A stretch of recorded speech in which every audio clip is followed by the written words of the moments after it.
राधिका अपनी नई बहू उर्वशी की आरती उतारते हुए बोलती है। बेटा, ये कलश रखा है, उसे अपने दाहिने पैर से गिराकर अपने घर में प्रवेश करो। बहू, तुम हमारे घर की लक्ष्मी हो। जब से तुम हमारे घर में आई हो तब से खुशहाल हो गया है।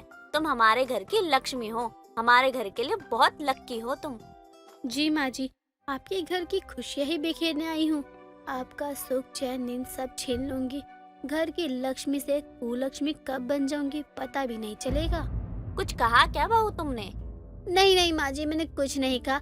मैं तो बस यूं ही कह रही थी, अब हमारा घर और भी बहुत खुशहाल हो जाएगा। हमारा परिवार पूरा हो गया। मैं बहुत खुश हूँ माँ जी। बिल्कुल सही कहा तुमने, हमारा परिवार तो पूरा हो गया है और तुम्हारे आने से तो बहुत ज्यादा खुशियाँ बिखर गई है घर में। तुम्हें पता है मेरा बेटा इतना खुश है ना, मैं तुम्हें बता नहीं सकती। और तुम्हारे पापा जी, वह भी बहुत खुश हैं और उनका बिजनेस भी बहुत अच्छा खासा चल रहा है। तुम्हारे पापा जी बोलते हैं कि तुम उनके लिए बहुत लक्की हो।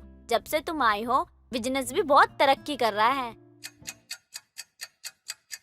उर्वशी किचन में जाती है और खीर बनाने की तैयारी करती है और अपने आप से बोलती है। आज तो मैंने सबके लिए ऐसी खीर बनाई है कि याद करेंगे। आज वो दिन आ ही गया जिसका मैं इतने टाइम से इंतजार कर रही थी। मैंने इस दिन के लिए कितना कुछ किया है, कितना कुछ खोया है, लेकिन आज वो दिन आ गया जब मुझे मेरी खुशियाँ मिलेंगी। मैंने इतनी मेहनत की थी। उर्वशी खीर बनाती है और फिर खीर लेकर बाहर सबको दे देती है। अपनी सास राधिका, अपने पति मोहित, अपनी ननद ज्योति, सबको एक कटोरी में खीर देती है। साथ ही खुद भी एक कटोरी में खीर लेकर बैठ जाती है। अरे बहू, खुशबू तो बहुत अच्छी आ रही है। मुझे तो पता चल रहा है खुशबू से ही कि खीर कितनी स्वाद बनी होगी। आज तो मैं और भी ज्यादा खीर खाऊंगी। बहू, ज्यादा बनाई है ना तूने खीर?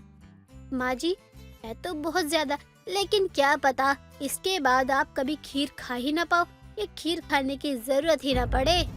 क्या मतलब है तेरा बहू? मैं आगे कभी खीर क्यों नहीं खा पाऊंगी? अरे माँ जी, मैं तो बस यूं ही मजाक कर रही थी। मैं तो चाहती हूँ कि आप हमेशा ही खीर खाओ, लेकिन मैं आपकी सेहत के साथ तो खिलवाड़ नहीं कर सकती हूँ ना। अगर आप ज्यादा मीठा खाओगी तो आपकी तबीयत खराब हो जाएगी, और आपकी तबीयत खराब होगी तो ये मुझे बिल्कुल नहीं अच्छा लगेगा। सच में मैं बहुत ही किस्मत वाली हूँ जो मुझे तुझ जैसी बहू मिली है। तू मेरा कितना ख्याल रखती है, मेरे बारे में कितना सोचती है। भगवान तुझे हमेशा खुशी दे। माँ, आप अपनी बहू की तारीफ ही करती रहोगी या खीर भी खाओगी? मुझे तो बहुत ही भूख लगी है। मैं तो सारी खीर खा जाऊंगी, फिर बाद में मत बोलना कि खीर नहीं बची आपके लिए। देख रही है ना बहू, कैसी बेटी है मेरी। तभी भगवान ने मुझे तुझ जैसी समझदार बहू दी है जो मुझे समझे, ना कि मेरी बेटी की तरह बच्चों वाली हरकतें करती रहती है। बहू के आते ही आप बेटी को भूल गई। सही है माँ, एक दिन देखना मैं भी चली जाऊंगी, फिर याद करते रहना मुझे। अरे अब आप सब बातें ही करते रहोगे या फिर खीर भी खाओगे?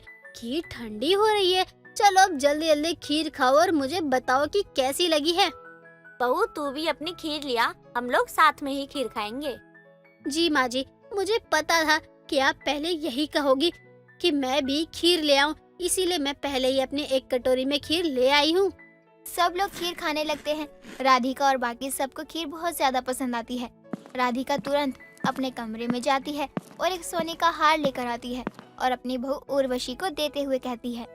बहू, खीर बहुत ही ज्यादा स्वादिष्ट बनी है, खाकर तो मजा ही आ गया। सच में तूने मेरा सर गर्व से ऊंचा कर दिया। मुझे नहीं पता था कि मेरी बहू इतना अच्छा खाना बनाना जानती है। हाँ भाभी, मुझे खीर बहुत अच्छी लगी। आप मुझे भी खीर बनाना सिखा देना। अब कोई सीखने सिखाने लायक बचेगा तब तो मैं किसी को सिखाऊंगी ना। अब बस थोड़ी देर और फिर सब खत्म। कुछ ही देर में घर के सभी सदस्यों को उल्टियां होने लगती हैं, लेकिन उर्वशी को नहीं होती। आस पड़ोस के लोग वहां जाते हैं और सबको हॉस्पिटल लेकर चले जाते हैं। डॉक्टर सबका इलाज करते हैं और उनके शरीर में जो जहर था उसे निकालते हैं। काफी समय बाद जब सब ठीक महसूस करते हैं तो डॉक्टर सबके आगे बताते हुए कहते हैं। आप सबने जहरीली खीर खाई है, जिसके कारण आपकी जान जाते जाते बची है। अगर आप सही समय पे हॉस्पिटल नहीं आते तो आप लोगों की जान बचाना मुश्किल हो जाता। डॉक्टर इतना कहकर वहाँ से चले जाते हैं। तभी राधिका अपनी बहू से कहती है। बहू, जहरीली खीर? वह खीर तो हम सभी ने खाई थी, तूने भी खाई थी ना? तुझे कुछ नहीं हुआ? पर हम सब यहाँ अस्पताल में भर्ती हैं। तूने क्या मिलाया था उसमें? और तेरी खीर को डॉक्टर साहब ने जहरीली खीर क्यों कहा? यह सब क्या है बहू? तू हमें मारना चाहती है? अभी तक तो कुछ हुआ नहीं, लेकिन अब बहुत कुछ हो सकता है। अब आपको एहसास हुआ कि जब खुद को अपनी मौत के करीब देखते हो तो कैसा लगता है? भाभी आप कैसी बात कर रही हो? आप और हम सब एक परिवार हैं। आप परिवार को मारना क्यों चाहती हो? और हमने आपका क्या बिगाड़ा है? हम आपसे इतना प्यार करते हैं। प्यार? माई फुट, इसे तुम लोग प्यार कहते हो? अरे कीचड़ में डूबे हुए लोग, तुम प्यार के बारे में जानते ही क्या हो? प्यार आखिर होता क्या है? तुम लोगों की वजह से आज मैं इस हालत में हूँ। तुम लोगों को मैं कभी भी माफ नहीं कर सकती। बहू तू ये क्या बोल रही है? अरे हमने ऐसा क्या कर दिया? तो किस बात की हमें सजा दे रही है तू? अरे बता तो सही, हमें हमारी गलती क्या है? अगर हमने तुम्हारे साथ कुछ गलत किया है तो हमें गलती का पता तो होना चाहिए ना। याद है इंस्पेक्टर रवि? रवि राधिका के घर पर ज्योति के पैरों में गिड़गिड़ाता है और कहता है, प्लीज मेरे साथ ऐसा मत करो। मेरी नौकरी चली जाएगी, मेरा पूरा परिवार सब बिखर जाएगा, मेरी शादी होने वाली है, मेरा पूरा करियर खत्म हो जाएगा। मैं तो बस सच्चाई का साथ दे रहा था। तुम लोग मेरे साथ ऐसा नहीं कर सकते। सच्चाई का ये इनाम कैसे मिल सकता है मुझे? सच्चाई का साथ दिया था ना, तो आप सच्चाई का तोहफा भी लो। तुम्हारी वजह से मेरी बेटी को कॉलेज से निकाल दिया था ना। तुम जानते नहीं हो कि हम लोग कौन हैं और हमारी पहुंच कितनी है। तुम अभी अभी इस शहर में आए हो और तुम्हें शहर में आते ही इतना बड़ा हाथ मारा। मेरी बेटी को कॉलेज से निकलवाया ना तुमने। अरे उसने करा ही क्या था? बस एक लड़के की रैगिंग ही तो की थी ना। कोई बात नहीं माँ, इन्होंने मुझे कॉलेज से निकलवाया ये कह के कि मैंने एक लड़के की रैगिंग की है। अब देखना माँ, इनको मैं अब नौकरी से निकलवाऊंगी और घर से भी, और पूरी जिंदगी ना ये जेल में सड़ेगा, फिर अकल आएगी इसको। मैं तुम्हारे आगे हाथ जोड़ता हूँ, प्लीज प्लीज ऐसा मत करो मेरे साथ। मुझसे बहुत बड़ी गलती हो गई कि मैंने तुम लोगों के साथ ऐसा किया। मैं नहीं जानता था कि तुम लोग इतने बड़े लोग हो। मुझे माफ कर दो। मैं कंप्लेंट वापस ले लूंगा, उस लड़के को भी समझा दूंगा। प्लीज ये सब खत्म कर दो, मेरे साथ ऐसा कुछ मत करो। राधिका और ज्योति दोनों ही रवि की बात नहीं सुनते और उसे रेप का झूठा इल्जाम लगाकर पुलिस के हवाले कर देते हैं। इसके बाद रवि बदनामी की वजह से ही जेल में ही आत्महत्या कर लेता है। उस रवि को आप कैसे जानती हो भाभी? वो तुम्हारा लगता क्या है? और तुम हो कौन भाभी जो तुम्हें ये सब पता है? मेरी रवि से शादी होने वाली थी। मैं रवि की प्रेमिका हूँ, मैं उससे ही प्यार करती हूँ। और जब मुझे पता चला कि मेरे रवि के साथ तुम लोगों ने इतना सब किया है और तुम्हारी वजह से ही उसने आत्महत्या कर ली, तो मैंने ठान लिया था कि तुम सभी को कहीं का नहीं छोड़ूंगी। मैंने आज खीर में जहर मिलाया था, लेकिन मैं ही तुम सबको हॉस्पिटल भी लेकर आई हूँ। जब हमने तुम्हारे साथ इतना सब गलत किया है तो तुम हमें हॉस्पिटल क्यों लेकर आई हो? बस इसीलिए, ताकि तुम्हें तुम्हारी गलती का तो पता चले।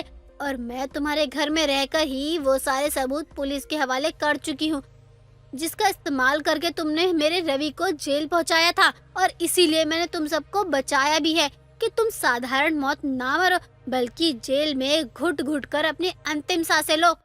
उर्वशी अपनी झूठी शादी को खत्म कर देती है और अपने झूठे ससुराल वालों को पुलिस के हवाले कर देती है और फिर रवि की याद में अपनी पूरी जिंदगी गुजार देती है। रिंकी एक स्ट्रगलिंग एक्टर थी जिसने अब तक कई धारावाहिक में साइड रोल किए थे। रिंकी का घर दिल्ली में था, लेकिन वो अपने करियर के लिए मुंबई रह रही थी। लेकिन कुछ दिनों के लिए रिंकी अपने घर दिल्ली आई थी।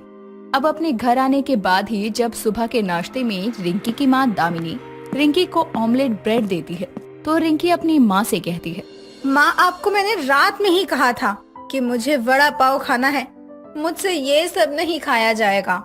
चल थोड़ी देर में बना दूंगी, अभी तू यही खा ले, देख कितनी कमजोर हो गई है तू। माँ आप रख दो, मैं खा लूंगी, मुझे थोड़ा सा काम है। अब दामिनी भी रिंकी को खाना देने के बाद अपने काम में लग जाती है। लेकिन जब थोड़े समय बाद दामिनी रिंकी के कमरे में आती है, तो वो देखती है कि रिंकी सोई हुई है और उसका नाश्ता वैसे की वैसे रखा है। अब दामिनी उस नाश्ते को उठाकर ले जाती है और कुछ समय बाद ही अपनी बेटी के लिए वड़ा पाव बनाकर लाती है और रिंकी को उठाते हुए कहती है, रिंकी बेटा उठ भी जा, ये कोई सोने का समय है? ये ले, मैंने तेरे लिए बड़ा पाव बनाया है तेरी पसंद का। माँ सोने देते ना, मुझे ये ऑमलेट ब्रेड नहीं खाना, मैंने आपसे कहा था ना। अरे देख तो क्या बना कर लाई हूँ। अब रिंकी वड़ा पाव का नाम सुनते ही जल्दी से उठकर उसे खाते हुए अपनी माँ से कहती है, माँ वैसे आपने ये पहली बार ही बनाया है, पर जो भी है बहुत अच्छा बना है ये। सच में अच्छा बना है या झूठी तारीफ कर रही है?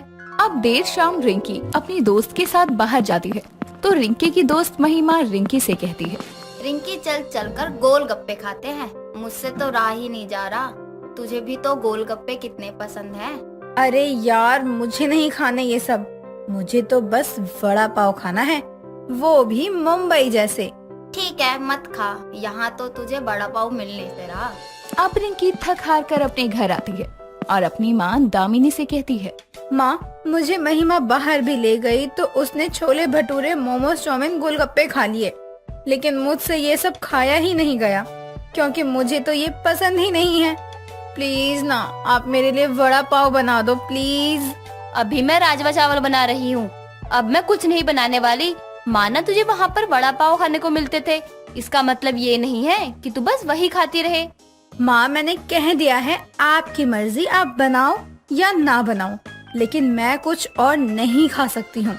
दामिनी रिंकी के कमरे में खाना तो रखा आती है लेकिन वो खाना खाती ही नहीं। अब अगली ही सुबह दामिनी अपनी बेटी रिंकी से किचन में वड़ा पाव बनाते हुए कहती है, तेरी इन हरकतों से तो मैं परेशान हो गई हूँ। इतना भी क्या वड़ा पाव का शौकीन हो ना कि तुझे किसी और चीज से कोई मतलब ही ना रहे। माँ आप मेरे वड़ा पाव के बारे में कुछ भी ना कहो तो ज्यादा अच्छा है। जब किसी ने मेरा साथ नहीं दिया तब मेरा वड़ा पाव ही मेरे साथ रहता था। हाँ बस बस, ये सब कहानी किसी और को सुनाना। दामिनी अब रिंकी को वड़ा पाव बनाकर देती है और फिर रिंकी से कहती है, कल तुझे लड़के वाले देखने आने वाले हैं तो उनके सामने कोई नखरे मत करियो। माँ मैं आपसे पहले ही कह रही हूँ, मुझे अभी कोई शादी वादी नहीं करनी है। हर वक्त बच्चों की सुनते रहो तो वो अपने माँ बाप को ही बेवकूफ समझने लगते हैं, लेकिन इस बार मैं तेरी एक नहीं सुनने वाली हूँ। माँ खा लेने देते हैं, फिर ये बैड न्यूज सुनते हैं। वैसे भी आपके इस बात से नाराज होकर ये वड़ा पाव नहीं छोड़ने वाली हूँ मैं। अब अगले रोज ही रिंकी के लिए रिश्ता आता है और रिंकी को देखकर रिंकी की सास कुंती रिंकी से कहती है, वैसे बेटा तुमने ये वड़ा पाव बहुत ही अच्छा बनाया है, खाना तो अच्छा बना लेती हो। वैसे ये बताओ शादी के बाद भी मुंबई जाने का इरादा है क्या? जी मुझे तो कोई दिक्कत नहीं है आपके एक्टिंग करियर से, बाकी आप जो भी ठीक समझो। चुप कर तू, मैंने अपनी होने वाली बहू से पूछा है, तुझसे नहीं। जी जैसा आपको ठीक लगे, आप घर में रखना चाहें या मेरे करियर पर मुझे ध्यान देने के लिए कहें। आए हाय दामिनी जी, आपकी बेटी तो बड़ी ही समझदार है। चलिए तो जल्दी ही डेट फिक्स करते हैं। अब कुछ समय बाद ही रिंकी की शादी राकेश से हो जाती है। अब रिंकी ससुराल जाती है और अपनी शादी के बाद पहले ही रसोई में वड़ा पाव बनाती है और जब कुंती रिंकी से कहती है, बहू खाना बन गया हो तो मुझे भी दे दे और खाने के साथ मीठा जरूर ले आइयो, मैं भी तो देखूं मेरी बहू ने खाने में क्या बनाया है। अब रिंकी अपनी सास के लिए खाना लेकर आती है। खाने तक तो ठीक था, लेकिन रिंकी मीठा बनाने की जगह वड़ा पाव बना देती है और अपनी सास को बड़े ही प्यार से कहती है, माँ जी मीठा तो हर घर में बनता है, लेकिन आप ये वड़ा पाव खाकर देखो, अपनी उंगलियां ना चाटते रह गए ना आप, फिर कहना। लेकिन बहू वो रस्म होती है।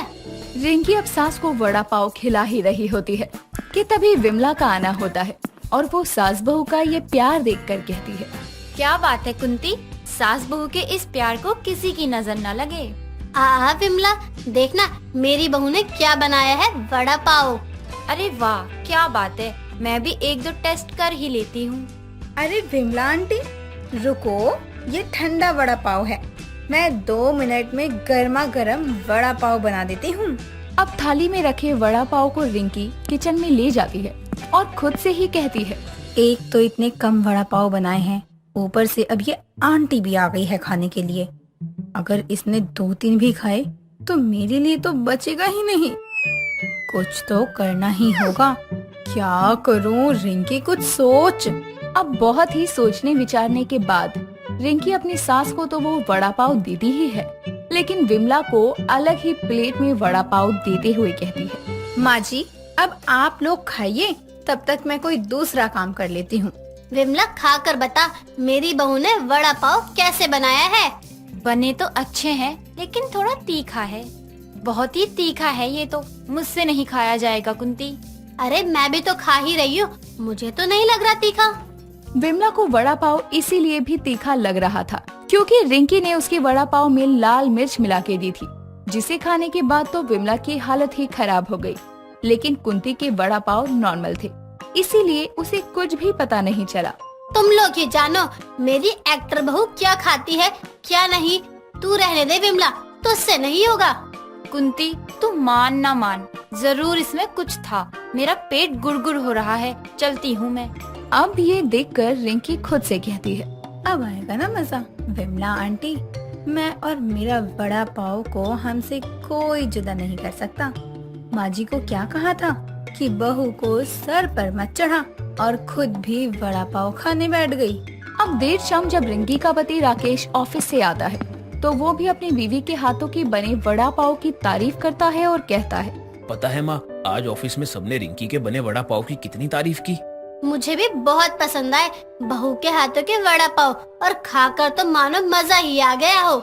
रिंकी को तो उसके घर उसकी माँ दामिनी वड़ा पाव खाने के लिए रोकती थी क्योंकि वो वड़ा पाव के अलावा कुछ नहीं खाती थी, और यहाँ आकर तो ना सिर्फ खुद बल्कि वो अपनी सास को भी वड़ा पाव खाने की आदी बना देती है।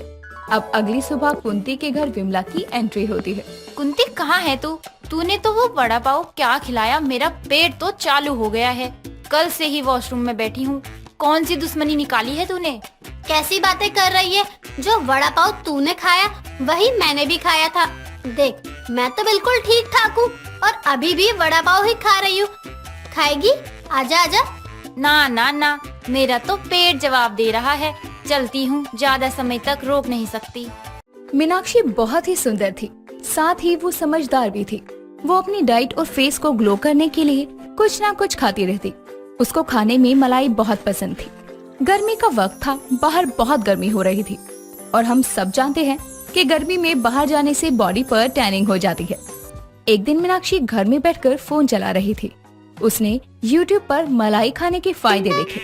YouTube पर बता रहे थे कि मलाई खाने से मांसपेशी की कमजोरियां दूर होती हैं और महिलाओं को भी कमजोरी नहीं होती, साथ ही आंखों के लिए भी फायदेमंद होती है। जिसके बाद वो और भी ज्यादा मलाई खाने लगी। एक दिन वो अपनी ऑफिस की फ्रेंड सीमा के साथ ऑफिस जा रही थी। मीनाक्षी दुकान से मलाई खरीदती है। ये देखकर सीमा कहती है, मीनाक्षी क्या तू रोज रोज ये मलाई खरीद कर खाती रहती है? तू रोज एक ही चीज खाकर बोर नहीं होती है क्या? नहीं, भला कोई अपनी पसंदीदा चीज खाने से कभी बोर हो सकता है क्या? मुझे मलाई बहुत पसंद है, इसलिए ही तो खाती हूँ। पर मलाई खाने से क्या ही फायदा है? कुछ ऐसा खाना जिससे तेरे शरीर को लग जाए। मलाई खाने के क्या ही फायदे हैं? ना स्वाद है और ना ही कुछ और।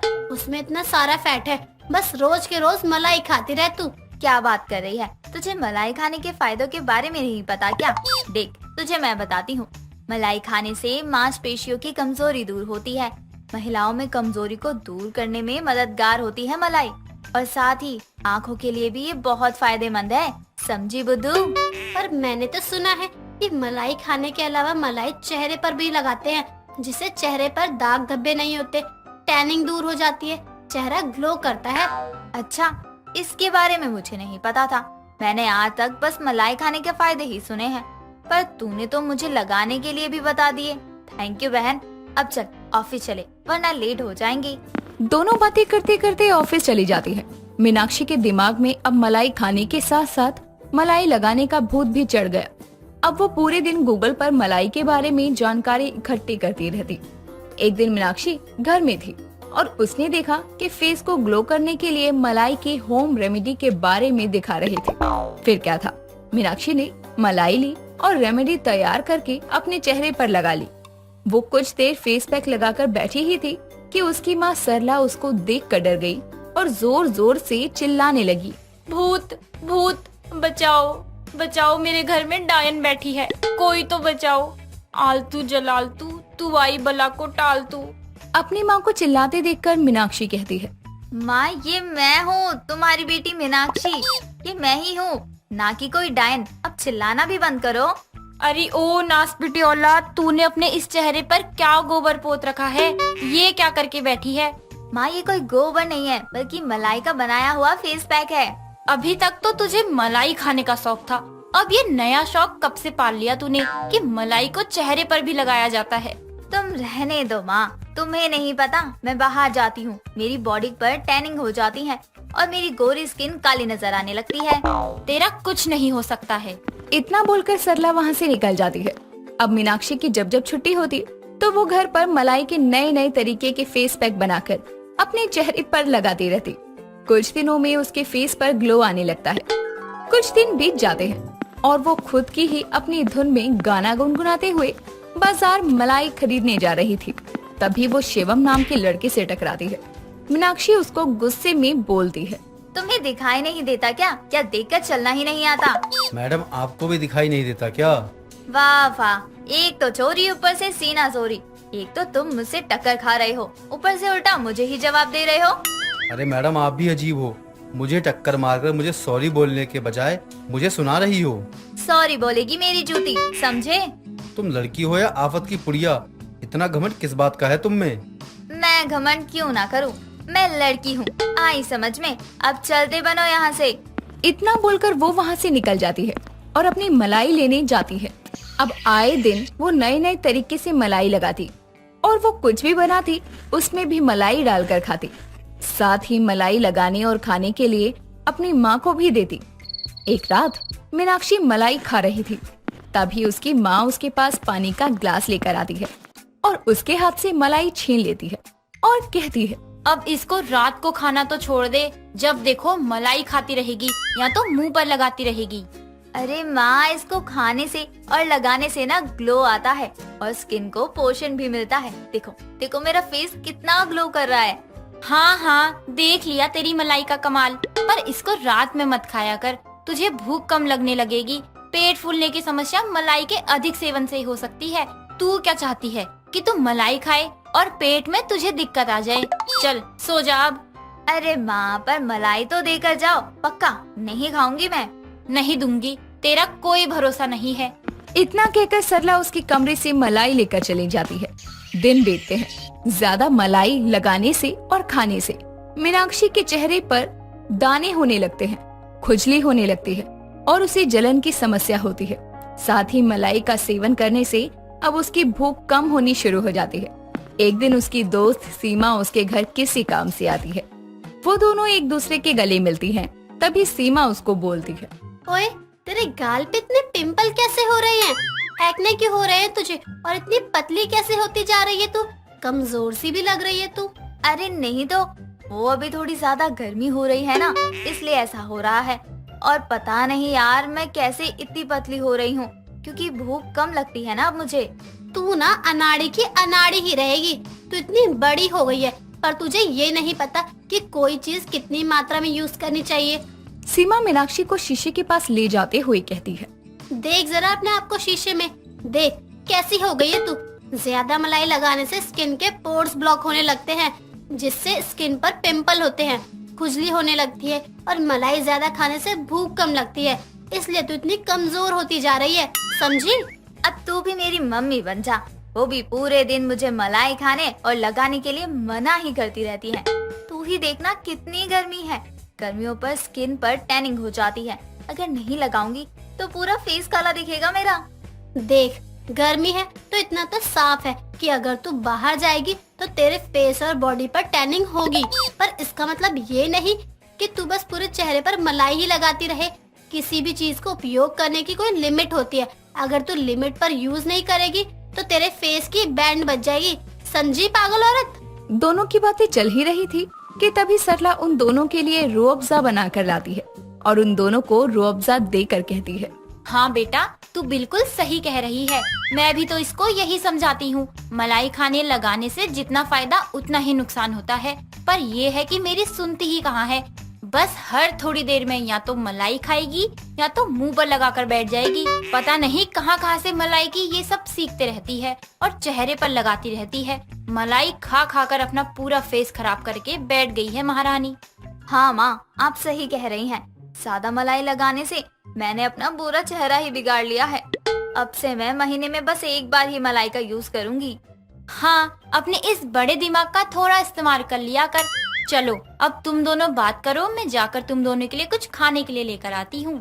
अब सरला उन दोनों को ये बोलकर वहाँ से उन दोनों के लिए कुछ खाने को लेने चली जाती है।